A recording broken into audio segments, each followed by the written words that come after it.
लोकसभा चुनावों के नतीजों में कोई हार कर भी खुश है तो कोई जीत कर भी मुंह लटकाए बैठा है। कहीं पर खुशी है, कहीं पर गम है। खासतौर पर उत्तर प्रदेश ने बड़ा जबरदस्त तरीके से कहानी को पलट दिया है।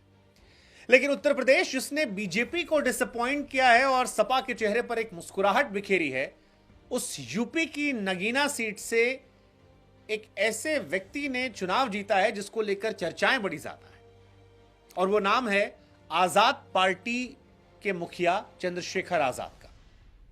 यूपी की नगीना लोकसभा सीट, जहां से आजाद समाज पार्टी यानी एएसपी के मुखिया चंद्रशेखर आजाद की जीत ने सभी को चौंका दिया है, क्योंकि ना वो बीजेपी से थे, ना वो इंडिया गठबंधन का हिस्सा थे। अखिलेश यादव ने भी अपना प्रत्याशी उतारा था और बीजेपी का प्रत्याशी भी वहां मजबूती से लड़ रहा था।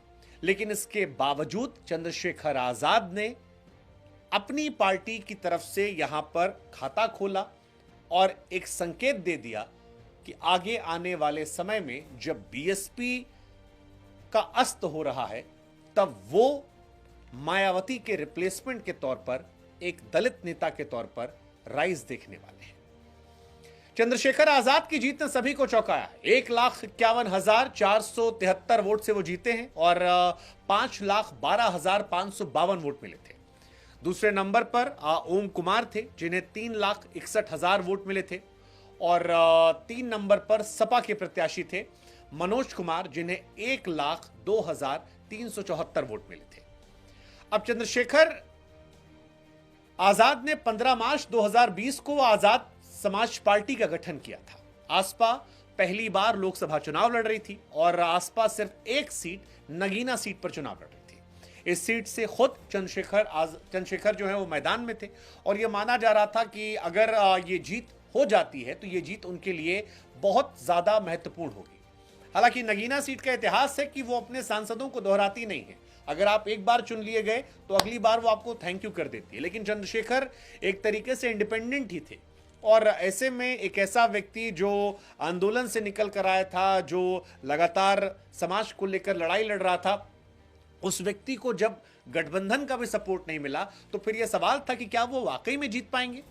अखिलेश यादव ने शुरुआत में उन्हें ऑफर किया था कि आप अगर हमारे सिंबल पर चुनाव लड़ते हो तो हम आपको सपोर्ट कर देंगे, लेकिन चंद्रशेखर ने उसे कबूल नहीं किया था और चंद्रशेखर ने अपने ही धुन में आगे बढ़ने का फैसला किया था।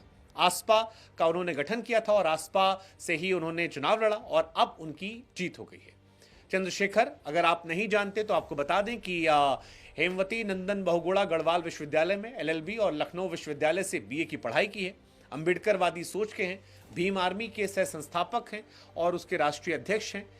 इसके अलावा टाइम मैगजीन में भी वो शामिल हुए थे। टाइम मैगजीन में 100 उभरते हुए नेताओं की जो वार्षिक लिस्ट आई थी, उसमें इनका नाम आया था। चंद्रशेखर आजाद वो व्यक्ति हैं जो अपने समाज की लड़ाई लड़ते हैं और 3 दिसंबर 1986 को सहारनपुर के छुटमलपुर में उनका जन्म हुआ था। चंद्रशेखर के पिता का नाम गोवर्धन दास है, माताजी का नाम कमलेश देवी है और इनके पिताजी जो हैं वो स्कूल में सेवानिवृत्त प्रिंसिपल थे। अब नगीना सीट, जिस सीट से उन्होंने जीता है, ये सीट भी जैसा कि हमने आपको बताया अपने आप में एक रोचक सीट है। यहां से कोई दोबारा सांसद नहीं बनता है। पिछली बार के सांसद गिरीश चंद्र इसी वजह से शायद बुलंदशहर चले गए। उनकी जगह बसपा ने सुरेंद्र पाल को टिकट दिया, बीजेपी ने ओम कुमार को टिकट दिया जो नठौर विधानसभा से 3 बार के विधायक थे। सपा ने पूर्व न्यायिक अधिकारी रहे मनोज कुमार को टिकट दिया था। लेकिन इस सीट पर जब चंद्रशेखर का नाम आया था तभी से यह सीट हॉट प्रोफाइल सीट बन गई थी और चंद्रशेखर ने भी विधानसभा चुनावों के बाद से यहीं पर डेरा डाला था। 1.5 साल लगभग मेहनत की। मेहनत के बीच में सपा, रालोद, कांग्रेस के इंडिया गठबंधन से उन्हें लगा था शुरुआती दौर में कि सपोर्ट मिलेगा। रालोद फिर चली गई बीजेपी के पास, सपा कांग्रेस गठबंधन बचा जिससे उन्हें लगा शायद सपोर्ट मिलेगा, लेकिन उन्हें सपोर्ट नहीं मिला। सपा ने अपना उम्मीदवार नगीना से उतारा और जयंत चौधरी बीजेपी से चले गए। लेकिन इसके बावजूद नगीना से सपा उम्मीदवार घोषित होने के बाद भी चंद्रशेखर लगातार डटे रहे। एक बात यह स्पष्ट थी कि अखिलेश और चंद्रशेखर के बीच नगीना सीट को लेकर कोई बातचीत नहीं हुई थी। चंद्रशेखर ने सपोर्ट नहीं मांगा और अखिलेश ने भी सपोर्ट नहीं दिया। क्या हालांकि इनडायरेक्टली कहा गया कि शायद सपा चंद्रशेखर को साइकिल के सिंबल से लड़वाने को तैयार थी, लेकिन चंद्रशेखर तैयार नहीं थे।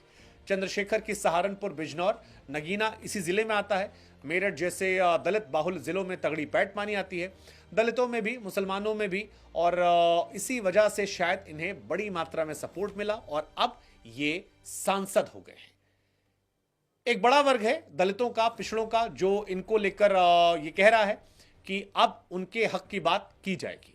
अगर सीट पर जातीय समीकरण की बात करें तो तकरीबन 3 लाख अनुसूचित जाति के वोटर्स हैं, 50% यहां पर मुस्लिम वोटर्स हैं, यानी जो 7 लाख हो जाते हैं। यहां असल लड़ाई मुस्लिम और दलित मतदाताओं को लेकर थी, जो इस चुनाव में 3 पार्टियों में बटे थे।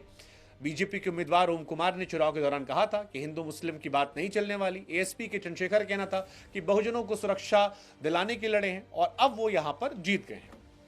चंद्रशेखर आजाद और उनके समर्थकों को हमारी तरफ से भी शुभकामनाएं। हमें लगा कि चंद्रशेखर, क्योंकि यूपी में एक अलग तरह से इंडिविजुअल लड़ाई लड़के निकले, इसलिए उनका किस्सा कहानी आपको सुनाया जाए। बाकी यूपी के नतीजों को लेकर आपकी राय क्या है, कमेंट सेक्शन में हमें जरूर बताइएगा।